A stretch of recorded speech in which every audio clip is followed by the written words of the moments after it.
और खबरों की शुरुआत करते हैं मुख्यमंत्री योगी के बदायूं और शाहजहांपुर दौरे के साथ। सीएम ने बदायूं में जहां एक तरफ 1400 करोड़ रुपए की 359 परियोजनाओं का शिलान्यास और लोकार्पण किया, वहीं शाहजहांपुर को 500 करोड़ की 101 परियोजनाओं की सौगात भी दी। सीएम शाहजहांपुर से जनसभा से पहले बीजेपी नेता निर्भय चंद्र भी पहुंचे, यहां उन्होंने खाना खाया। उनके घर पहुंचे दरअसल सीएम योगी और बीजेपी नेता के परिवार और बच्चों का हालचाल भी जाना। इसके साथ जनसभा करते हुए जहां एक तरफ बीजेपी सरकार के कामों की तारीफ की, वहीं पिछली सरकारों पर जमकर निशाना साधा।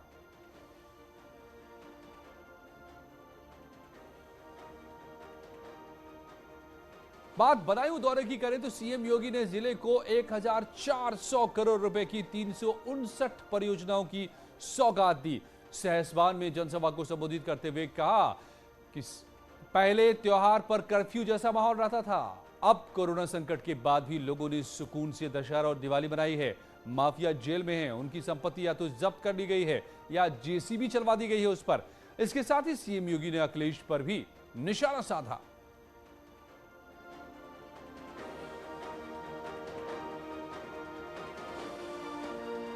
भाइयों बहनों, 2017 के पहले उत्तर प्रदेश की स्थिति क्या थी? 2017 के पहले उत्तर प्रदेश की बदहाल कानून व्यवस्था। हर तीसरे दिन तो दंगे होते थे।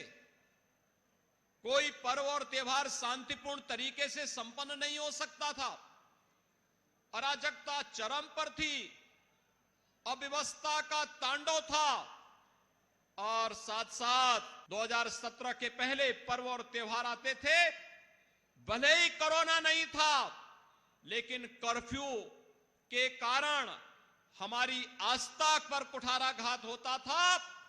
और साथ साथ अनावश्यक रूप से अगर किसी ने उन दंगाइयों के खिलाफ आवाज उठा दी, झूठे मुकदमों में उन्हें फंसा करके प्रताड़ित किया जाता था, परेशान किया जाता था।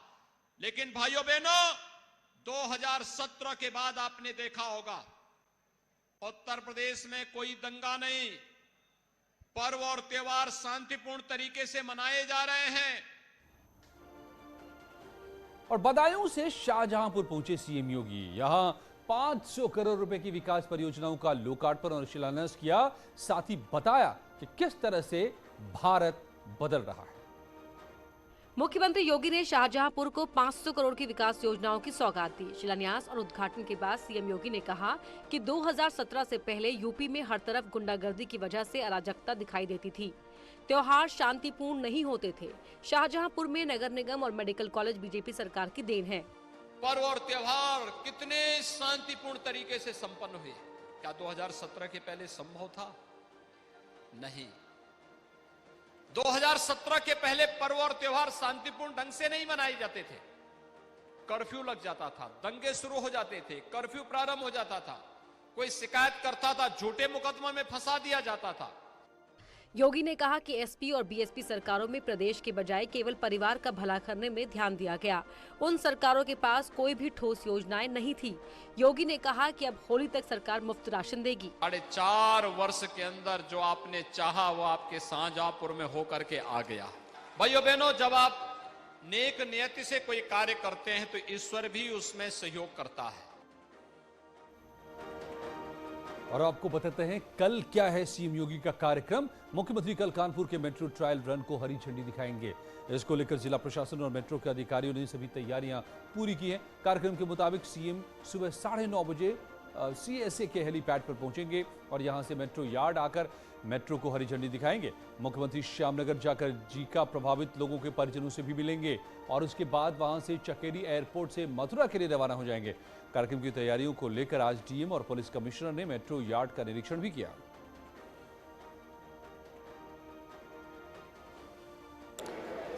शहर वासियों के लिए मेट्रो ड्रीम प्रोजेक्ट था, जिसको लेकर मुख्यमंत्री इसकी ट्रायल को हरी झंडी दिखाएंगे, जिसको लेकर देख सकते हैं कमिश्नर पुलिस कानपुर के जिलाधिकारी विशाख जी खुद इसकी मॉनिटरिंग कर रहे हैं, ऑफिसर्स से पूरी जानकारियां ले रहे हैं सुरक्षा को लेकर, क्योंकि मुख्यमंत्री का प्रोग्राम है निश्चित तौर पर कहीं ना कहीं सुरक्षा के। सर, सीएम इसको लेके एक ड्रीम प्रोजेक्ट को लेके इसको ट्रायल को हरी झंडी दिखाएंगे, क्या तैयारियां पूरी हुई अभी तक सर? यहाँ पे मुख्यमंत्री जी कुछ समय रहेंगे, प्रोजेक्ट के बारे में जानकारी लेंगे, सिक्योरिटी के सेटअप को देखेंगे और यहाँ पे जो ट्रायल है उसको शुरू करेंगे। तो हमारे साथ जिलाधिकारी विशाख जी खुद मौजूद हैं, जो क्योंकि ऑफिसर्स है मेट्रो के, खुद मेट्रो से पूर्व में भी कई बार उन्होंने यहाँ से ट्राई लिया, क्योंकि अब सीएम आ रहे हैं उसको लेके। सर, सीएम आ रहे हैं उसको लेके क्या उनके प्रोग्राम्स हैं और कैसे आप लोग देख रहे हैं सर? यहाँ पे हम लोग अभी मेट्रो डिपो में हैं, जहाँ पे मेट्रो ट्रायल रन का अवलोकन और शुभारंभ यहाँ पे माननीय मुख्यमंत्री जी द्वारा किया जाना प्रस्तावित है, और हम और पुलिस कमिश्नर साहब हम लोग इसकी तैयारी का जो जायजा लेने के लिए हम लोग आए हैं, और मेट्रो की टीम यहाँ पे पूरी तरह से मौजूद है और तैयारी कर रहे हैं। तो आपने देखा जिलाधिकारी का साफ कहना है कि सारी तैयारी लगभग पूरी हो चुकी है, अब इसमें एक ओवर फाइनल टच देने के लिए यहाँ पूरी टीम मौजूद है।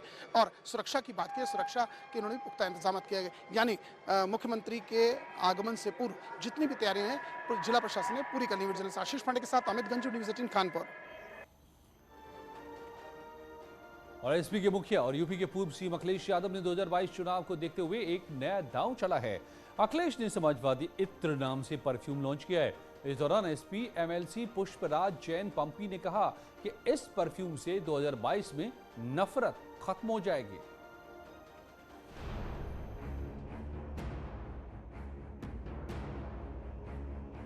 समाजवादी पार्टी के दफ्तर में किसी विज्ञापन का प्रचार नहीं चल रहा है, बल्कि इन तस्वीरों के साथ समाजवाद की सियासी खुशबू को जनता के बीच ले जाने की तैयारी है। जिस सीसी को अखिलेश यादव के साथ समाजवादी पार्टी के तमाम नेताओं के हाथों में देख रहे हैं, उस परफ्यूम को समाजवादी इत्र के नाम से अखिलेश यादव ने लॉन्च किया। लेकिन इस मौके पर भी सियासी वार करने से समाजवादी नेता नहीं चूके। कैसे आया कि ये जो माहौल उत्तर प्रदेश में इतना खराब है, लोग एक दूसरे से नफरत कर रहे हैं, नफरत की भाषा बोली जा रही है, लोग एक दूसरे को देखना नहीं चाहते हैं। ऐसे समय में इत्र और खुशबू एक ऐसा माध्यम होता जो प्रेम और सौहार्द को आगे बढ़ाता। आप बता रहे थे कि प्राकृतिक है पूरी तौर से?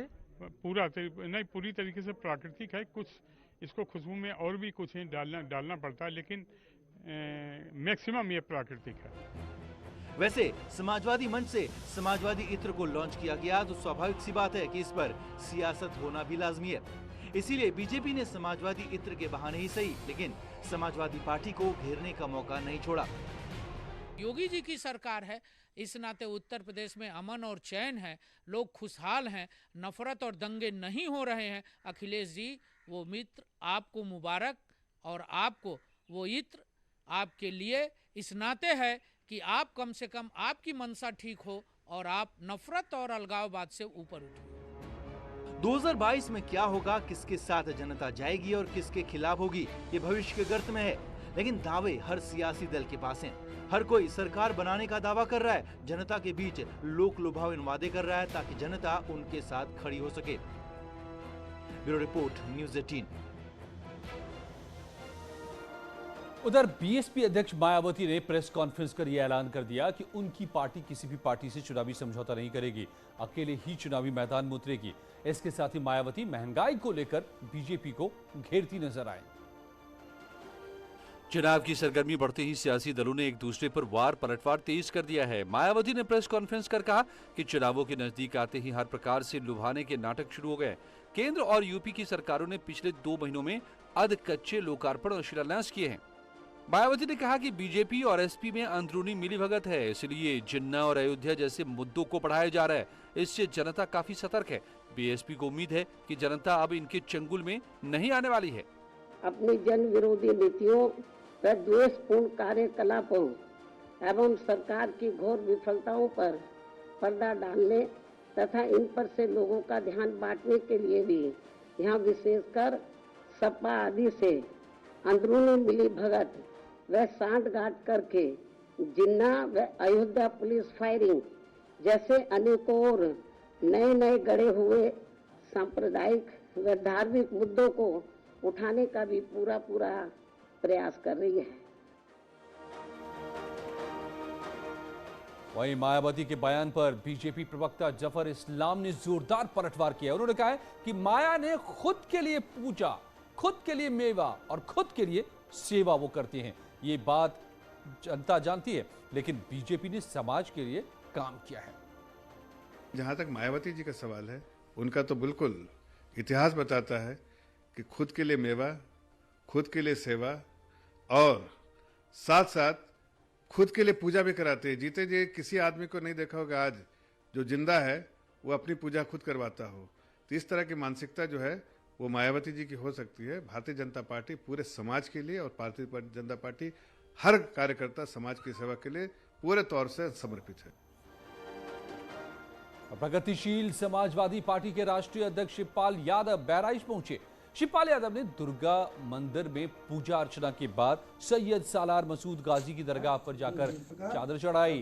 शिवपाल ने कहा कि अखिलेश सम्मान और सीट देंगे तभी होगा गठबंधन। उन्होंने कहा कि नेताजी को हम लोगों की मेहनत ने बनाया था मुख्यमंत्री। सभी समान विचारधारा वाली पार्टियां एक हों और सेकुलर पार्टियां एक हों। मैंने देखिए समाजवादी पार्टी से भी कहा है, अखिलेश से भी कहा है, अगर हमारे लोगों को सम्मान पूर्वक टिकट दें, हमारे लोग जो पीछे हैं, तो हम अलायंस कर लेंगे, विलय भी कर लेंगे। आप देख रहे हैं यूपी की दमदार खबरें। लौटते हैं कुछ ही पलों में और खबरों के साथ।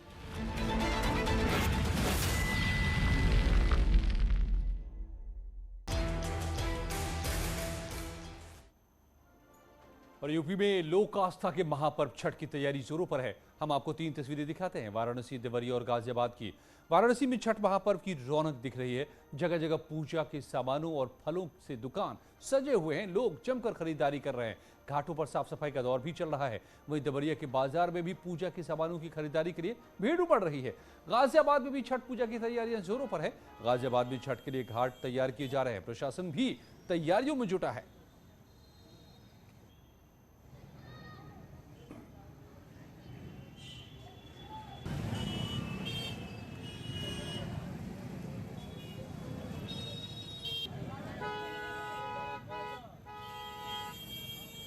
तो खरीदारी की ये तस्वीरें आप देख रहे हैं कि करके देखिए कि कैसे घाट पर तैयारियां हो रही है। लोग छठ पूजा के लिए जगह बना रहे हैं।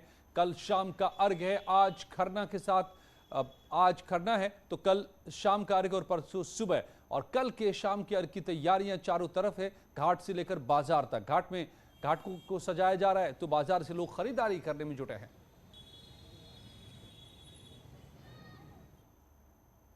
गोरखपुर के बीजेपी सांसद रवि किशन ने दिल्ली में यमुना नदी के गंदे पानी को लेकर केजरीवाल सरकार पर निशाना साधा है। उन्होंने कहा कि केजरीवाल सरकार अपनी कमियां छिपाने के लिए यूपी सरकार पर आरोप लगा रही है। रवि किशन ने पूछा कि केजरीवाल सरकार ने अपनी जिम्मेदारी क्यों नहीं निभाई और नालों की सफाई का काम क्यों नहीं कराया। दुखद है ये। अगर यहाँ के मुख्यमंत्री जी एक वादा करते हैं कि यहाँ पे यमुना नदी को सुंदर बना दिया जाएगा, कि आप स्विमिंग कर सकते हो, आप डुबकी लगा सकते हो, और वहाँ से अचानक वहाँ पर आप जहरीले झाग को पूरे देश में देखा जा रहा है, तो ये दुखद है। मेरे घर में अगर किसी भी चीज़ की समस्या है तो मेरा प्रॉब्लम है। अगर मेरे राज्य में, मैं यहाँ का मुख्यमंत्री हूँ, मेरी समस्या है तो मेरा प्रॉब्लम है कि मैं इसको कैसे ठीक करूँ। आप किसी और पर नहीं कि उत्तर प्रदेश से आ रहा है, आप किसी और को ब्लेम गेम नहीं खेल सकते। छठ पूजा को लेकर सियासत तेज हो गई है। यूपी सरकार में मंत्री सिद्धार्थनाथ सिंह ने केजरीवाल पर निशाना साधा है। उन्होंने ट्वीट करके पूछा है कि ओखला बैराज का प्रदूषण से क्या लेना देना। 18 नालों में कोई एसटीपी क्यों नहीं लगाई। सच्चाई से भागना और दूसरों को दोष देना सही नहीं है।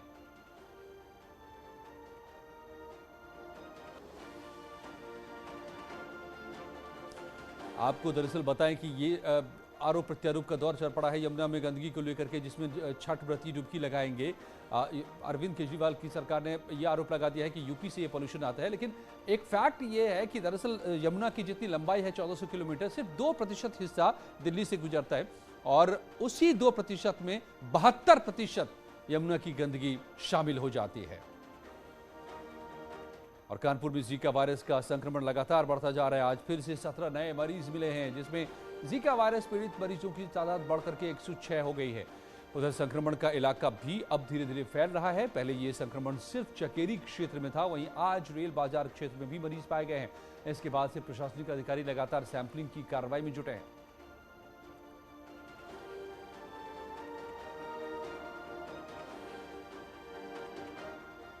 संभल में 5 दिवसीय कल्की महोत्सव संकट मोचन महायज्ञ के साथ शुभारंभ हुआ। कल की पीठाधीश्वर प्रमोद कृष्णम ने यज्ञ में आहुति देकर सुख शांति के लिए प्रार्थना की। संकट मोचन और हनुमान चालीसा का पाठ भी किया गया। श्री कल्की धाम परिसर में सुबह 108 कुंडीय यज्ञ मोचन महायज्ञ का आयोजन किया गया। इसमें मध्य प्रदेश के पूर्व मंत्री और महामंडलेश्वर कंप्यूटर बाबा ने वैदिक मंत्रों के साथ अग्नि प्रज्वलित कर यज्ञ में आहुतियां दी।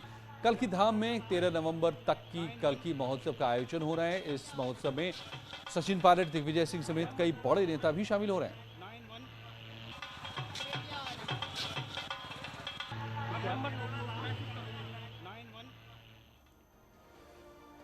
और आज राष्ट्रपति भवन में 2021 के लिए पद्म पुरस्कार वालों का सम्मान किया गया। इस दौरान जोगम्मा विरासत की ट्रांसजेंडर लोक नर्तक और कर्नाटक जनपद अकादमी की पहली ट्रांसजेंडर अध्यक्ष मंजम्मा जोगाठी को राष्ट्रपति रामनाथ कोविंद से पद्मश्री से सम्मानित किया गया।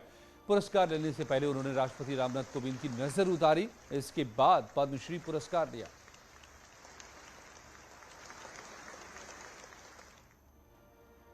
ये थी खबरें यूपी की। अब कुछ ही पलों में उत्तराखंड की खबरें।